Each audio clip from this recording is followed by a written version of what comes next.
ये कहानी है 1938 की। कैरली नाम के एक आदमी की हंगेरियन आर्मी में, और वो उस कंट्री का बेस्ट पिस्टल शूटर था।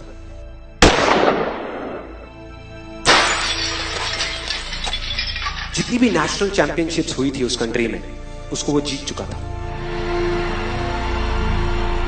और सबको ऑलमोस्ट कंफर्म था कि 1940s में जो ओलंपिक्स होने वाले हैं उसमें गोल्ड मेडल केरली को ही मिलेगा। और उसने सालों से ट्रेनिंग करी थी। उसका एक ही सपना था, एक ही फोकस था कि मुझे अपने इस हाथ को दुनिया का बेस्ट शूटिंग हैंड बनाना है, बेस्ट बनाना है, बेस्ट बनाना है। और वो कामयाब हो गया, उसने बना लिया बेस्ट शूटिंग हैंड। सिर्फ 2 साल का फर्क था। 1938 में एक आर्मी का ट्रेनिंग कैंप चल रहा था। क्योंकि वो आर्मी में था तो एक एक्सीडेंट हो गया। उसके उसी हाथ में जिससे उसने गोल्ड मेडल जीतना था, उसमें एक हैंड ग्रेनेड फट गया और वो हाथ चला गया।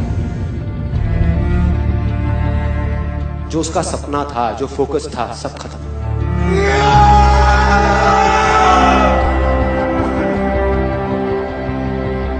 उसके पास 2 रास्ते थे। एक तो ये कि वो बाकी की पूरी जिंदगी रोता रहे और कहीं जा करके छुप जाए, या अपना जो गोल था जिसपे उसने फोकस किया हुआ था उसको पकड़ करके रखे। तो उसने फोकस किया उस पे नहीं जो चला गया था, जो उसके पास नहीं था। उसने फोकस किया उस पे जो उसके पास था।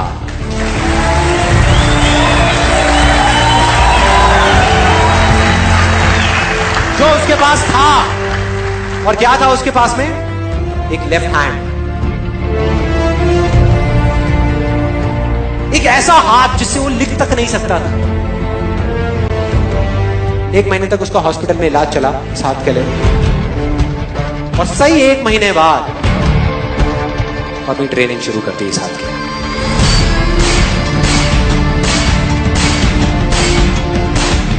ट्रेनिंग के 1 साल बाद, मतलब कि 1939 में वो वापस आया।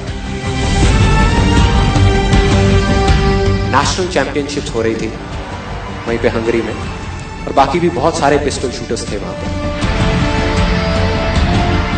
उन्होंने जा करके उसको कांग्रेचुलेट किया। कहा कि यार देखो, ये होता है जज्बा, ये होती है स्पोर्ट्समैन स्पिरिट, कि इतना सब कुछ होने के बाद भी तुम यहां पर आए हो हमको देखने के लिए और हमारा हौसला बढ़ाने के लिए।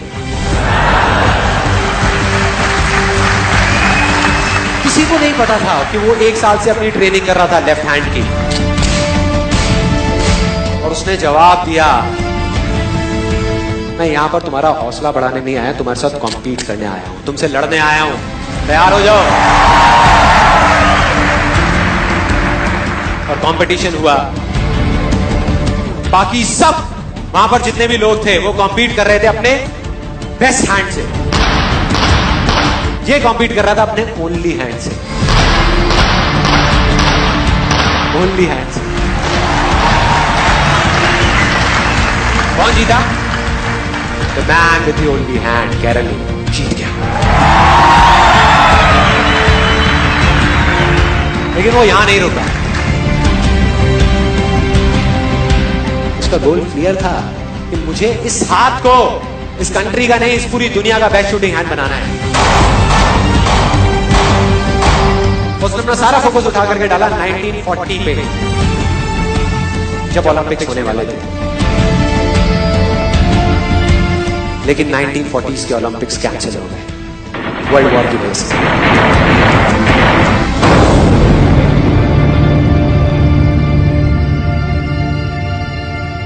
उसने अपना सारा फोकस उठा करके कहां डाल दिया? 1944 में जो ओलंपिक्स होने वाले थे उसके ऊपर। और 1944 में जो ओलंपिक्स होने वाले थे वो भी कैंसिल हो गए वर्ल्ड वॉर की वजह से। फिर से कैंसिल।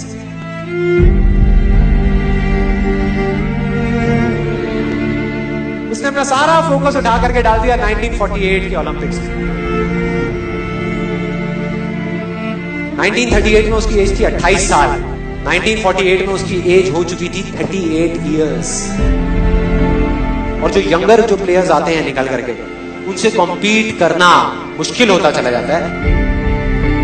लेकिन मुश्किल नाम का ये वर्ड था ही नहीं उसकी डिक्शनरी में। वो गया, पूरे वर्ल्ड के बेस्ट शूटर्स आए हुए थे जो अपने बेस्ट हैंड से कॉम्पीट कर रहे थे, और ये अपने ओनली हैंड से कॉम्पीट कर रहा था। और कौन जीता? The man with the only hand.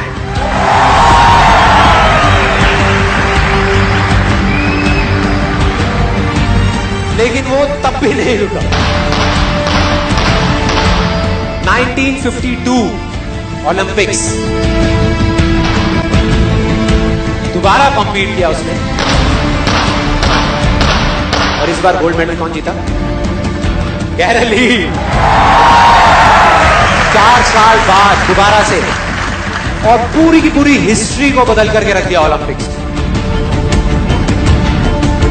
इस पर्टिकुलर कंपटीशन में उससे पहले किसी भी एथलीट ने लगातार 2 गोल्ड मेडल्स नहीं जीते।